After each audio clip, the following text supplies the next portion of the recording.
Hello everyone, नमस्कार। हमारे YouTube channel में आपका हार्दिक स्वागत है। दोस्तों, कार्तिक मास के शुक्ल पक्ष की अष्टमी तिथि के दिन गोपाष्टमी पर्व मनाया जाता है। इस दिन गायों की पूजा की जाती है, यानी कि गोपाष्टमी के दिन गौ माता की पूजा और प्रार्थना की जाती है। इस साल यह पर्व 12 नवंबर शुक्रवार के दिन मनाया जाएगा। कार्तिक शुक्ल पक्ष की प्रतिपदा से लेकर सप्तमी तक भगवान श्री कृष्ण ने अपनी उंगली पर गोवर्धन पर्वत धारण किया था और 8वें दिन इंद्रदेव अपना क्रोध त्याग कर श्री कृष्ण भगवान के पास माफ़ी मांगने आए थे, क्षमा मांगने आए थे। तभी से कार्तिक शुक्ल पक्ष की अष्टमी के दिन गोपाष्टमी का पर्व मनाया जाता है। श्रीमद् भगवत गीता में बताया गया है कि जब देवता और असुरों ने समुद्र मंथन किया था तो उसमें से कामधेनु गाय निकली थी, जिसे ऋषियों ने अपने पास रख लिया था क्योंकि वे पवित्र थी। माना जाता है कि उसके बाद से ही अन्य गायों की उत्पत्ति हुई। इतना ही नहीं, महाभारत में बताया गया है कि गाय के गोबर और यानी कि गोधन में, गाय के मूत्र में देवी लक्ष्मी का निवास होता है। इसीलिए ही दोनों ही चीज़ों का उपयोग शुभ कामों में किया जाता है। तो आज हम जानेंगे गोपाष्टमी यानी कि गौ माता की पूजा का शुभ मुहूर्त, पूजा विधि और गोपाष्टमी का महत्व। तो वीडियो शुरू करने से पहले दोस्तों, आपसे एक खास बात, अगर आप इस चैनल पर नए आए हैं और पहली बार आए हैं तो इस चैनल को सब्सक्राइब कर दीजिए और बेल आइकन बटन प्रेस कर दीजिए ताकि आने वाली वीडियो देख सकेंगे आप सबसे पहले। और जिन्होंने ये चैनल सब्सक्राइब कर दिया है, यानी कि अपना प्यार इस चैनल को दिया है, उनका दिल से आभार, बहुत बहुत धन्यवाद। दोस्तों, ये आपका अपना चैनल है, इस चैनल के साथ जुड़े रहिएगा और अपना प्यार हमें देते रहिएगा और वीडियो को अंत तक ज़रूर देखिएगा ताकि कोई भी जानकारी छूट न जाए, क्योंकि दोस्तों आधी अधूरी जानकारी से पूरा लाभ नहीं मिलता है। इसलिए हमारे साथ अंत तक बने रहिएगा। तो आइए शुरू करते हैं। दोस्तों, हिंदू धर्म में वैसे तो सदैव ही गौ माता की पूजा का विधान बताया गया है, लेकिन कार्तिक मास में शुक्ल पक्ष की अष्टमी तिथि को गोपाष्टमी के रूप में मनाया जाता है। इस दिन खास तौर पर गौ माता की पूजा और सेवा करने का विधान है। इस बार गोपाष्टमी 11 नवंबर गुरुवार को 11 नवंबर को भी मनाई जाएगी और 12 नवंबर को भी मनाई जाएगी। और धार्मिक मान्यताओं के अनुसार इस दिन सबसे पहले भगवान श्री कृष्ण ने गायों को चराना आरंभ किया था। इस दिन गौ माता के साथ बछड़े की पूजा का भी विधान है, यानी कि गौ माता के साथ बछड़े की पूजा भी करनी चाहिए। सनातन धर्म में गाय को पूजनीय माना गया है।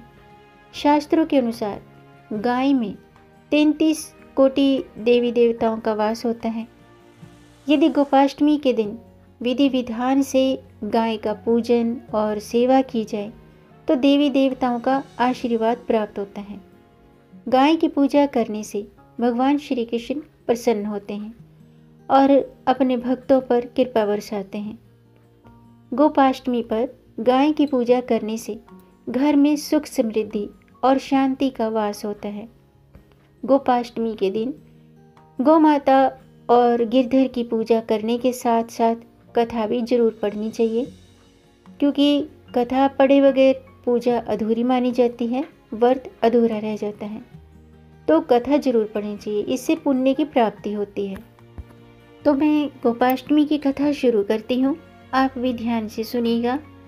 गोपाष्टमी के संबंध में मिलने वाली कथा के अनुसार सर्वप्रथम श्री कृष्ण जिस दिन गौचरण के लिए पहली बार घर से निकले थे वह कार्तिक मास की शुक्ल पक्ष की अष्टमी तिथि थी। इसलिए इस तिथि को गोपाष्टमी के रूप में मनाया जाता है। गोपाष्टमी की पौराणिक कथा के अनुसार जब श्री कृष्ण 6 वर्ष के हुए तो यशोदा जी से कहने लगे, मैया अब मैं बड़ा हो गया हूँ। यशोदा जी प्रेम पूर्वक बोली, अच्छा लल्ला, अब तुम बड़े हो गए हो, तो बताओ अब क्या करें। इस पर कन्हैया बोले, अब हम बछड़े चराने नहीं जाएंगे, अब हम गाय चराएंगे। यशोदा जी ने कहा, ठीक है, बाबा से पूछ लेना। अपनी मैया से इतना कहते ही झट से कृष्ण जी नंद बाबा से पूछने पहुंच गए। नंद बाबा ने कहा, लल्ला, अभी तुम बहुत छोटे हो, अभी तुम बछड़े ही चराओ। लेकिन कन्हैया हट करने लगे। तब नंद जी ने कहा, ठीक है लल्ला, तुम पंडित जी को बुलाओ, वह गोचरण का मुहूर्त देखकर बता देंगे। बाबा की बात सुनकर श्री कृष्ण जी झट से पंडित जी के पास पहुंच गए और बोले, पंडित जी, आपको बाबा ने बुलाया है, गोचरण का मुहूर्त देखना है। आप आज का ही मुहूर्त बता देना, मैं आपको बहुत सारा माखन दूंगा। पंडित जी नंद बाबा के पास पहुंचे और बार बार पंचांग देखकर गणना करने लगे। तब नंद बाबा ने पूछा, क्या बात है पंडित जी, आप बार बार क्या गिन रहे हैं। तब पंडित जी ने कहा, क्या बताएं, गोचरण के लिए केवल आज का ही मुहूर्त निकल रहा है, इसके बाद तो 1 वर्ष तक कोई मुहूर्त नहीं है। पंडित जी की बात सुनने के बाद नंद बाबा को गोचरण की स्वीकृति देनी पड़ी। उसी दिन भगवान ने गोचरण आरंभ किया था। मतलब उसी दिन से, अष्टमी की तिथि से ही भगवान श्री कृष्ण गैया को चराने के लिए खेतों में जाने लगे। भगवान जिस समय कोई कार्य आरंभ करते हैं वही शुभ मुहूर्त बन जाता है। यह शुभ तिथि कार्तिक मास के शुक्ल पक्ष की अष्टमी तिथि थी। भगवान के द्वारा गोचारण आरंभ करने के कारण यह तिथि गोपाष्टमी कहलाई। इसके बाद मैया यशोदा ने अपने लल्ला का श्रृंगार किया और जैसे ही पैरों में जूतियां पहनाने लगी तो कन्हैया मना कर देते हैं और कहते हैं कि मैया, यदि मेरी गाय जूतियां नहीं पहनती हैं तो मैं कैसे पहन सकता हूँ। यदि पहना सकती हो तो उन सभी को भी जूतियां पहना दो। और भगवान जब तक वृंदावन में रहे, भगवान ने कभी पैरों में जूतियां नहीं पहनी। आगे आगे गायें और पीछे पीछे बांसुरी बजाते कन्हैया। बलराम और ग्वाल बाल ने इस प्रकार से विहार करते हुए उस वन में प्रवेश किया। तब से भगवान की गोचारण लीला आरंभ हुई। ये थी गोपाष्टमी की व्रत कथा। आइए अब जानते हैं गोपाष्टमी की पूजा विधि, यानी कि गोपाष्टमी पर गौ माता की पूजा ऐसे करें। अष्टमी तिथि को ब्रह्म मुहूर्त में उठकर सबसे पहले स्वयं स्नान आदि करना चाहिए और भगवान श्री कृष्ण के समक्ष दीप प्रज्वलित करना चाहिए। इसके बाद गाय और उसके बछड़े को नहलाकर तैयार करना चाहिए और गाय को घुंघरू आदि पहनाने चाहिए। गाय को आप गले में घंटी भी पहना सकते हैं। गाय को आभूषण और फूलों की माला भी पहना सकते हैं। गाय को आभूषण और फूलों की माला पहनाकर श्रृंगार करना चाहिए। लाल चुनरी अर्पित करनी चाहिए। गौ माता के सींग जो होते हैं उन्हें रंग कर उनमें चुनरी बांधें। अब गाय भली भांति गाय का पूजन करें और उन्हें भोजन कराएं, हरा चारा खिलाएं। इसके बाद गाय की परिक्रमा जरूर करें। गोधूली बेला में पुनः गाय का पूजन किया जाता है। उन्हें गुड़ हरा चारा खिलाएं। यदि आपके घर में गाय ना हो तो किसी गौशाला में जाकर गाय का पूजन जरूर करना चाहिए। आइए अब जानते हैं गोपाष्टमी की पूजा का शुभ मुहूर्त क्या है। इस बार गोपाष्टमी का जो शुभ मुहूर्त है वो 12 नवंबर सुबह 6:49 से शुरू होकर के 13 नवंबर को सुबह 5:51 तक रहेगा। 11 नवंबर को भी गौ माता की पूजा की जाएगी। गोपाष्टमी के दिन गायों को गुड़ रोटी आदि देकर उन्हें भोजन कराएं, हरा चारा खिलाएं, उनकी सेवा करें और गायों की सेवा करने वाले ग्वालों को भी कुछ न कुछ गिफ्ट, उपहार, सम्मान करना चाहिए। गिफ्ट जरूर देने चाहिए, उनका सम्मान करना चाहिए और गायों को यानी कि शाम के समय गायों का पूजन करके उन्हें फिर से कुछ न कुछ खाने के लिए ज़रूर दें। और इसके बाद गौ माता के चरणों की मिट्टी को माथे पर लगाकर प्रणाम करें।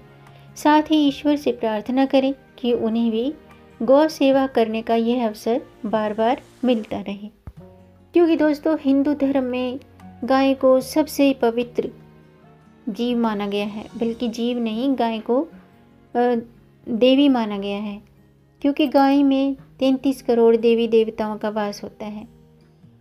पौराणिक ग्रंथों में कामधेनु का जिक्र मिलता है। माना जाता है कि कामधेनु की उत्पत्ति देवता और असुरों के मंथन के दौरान हुई थी।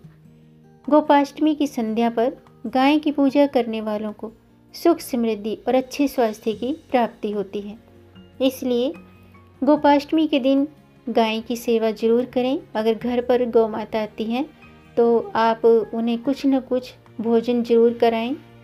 और अगर आपके घर के आसपास गाय नहीं आती हैं या घर के आसपास घर पर गौ माता नहीं आती हैं तो आप गौशाला जाकर भी गौ माता की पूजा कर सकते हैं, गौ माता की सेवा कर सकते हैं। तो आज के लिए बस इतना ही दोस्तों। उम्मीद है आपको ये जानकारी पसंद आई होगी। अगर आपको ये जानकारी अच्छी लगी हो तो आप इसे लाइक कर सकते हैं। लाइक के बटन को प्रेस कर दीजिए, वो नीला हो जाएगा। दोस्तों, लाइक करने में पैसे खर्च नहीं होते हैं, आपके लाइक से ही हमारा मोटिवेशन अप होता है। इसलिए हम आपके लिए इतनी मेहनत से वीडियो बनाते हैं। तो अगर आपको हमारे द्वारा दी गई जानकारी पसंद आती है तो वीडियो को लाइक ज़रूर कीजिए और इस जानकारी को अपनी फैमिली में, अपने फ्रेंड्स में ज़्यादा से ज़्यादा शेयर भी कर दीजिए ताकि औरों को भी इससे लाभ प्राप्त हो। और अगर आपका कोई प्रश्न है या कोई सुझाव है तो कमेंट बॉक्स में ज़रूर लिखिएगा। मेरे चैनल को सब्सक्राइब जरूर कीजिएगा ताकि आने वाली वीडियो देख सकेंगे आप सबसे पहले। और वीडियो को अंत तक देखने के लिए आपका बहुत बहुत धन्यवाद।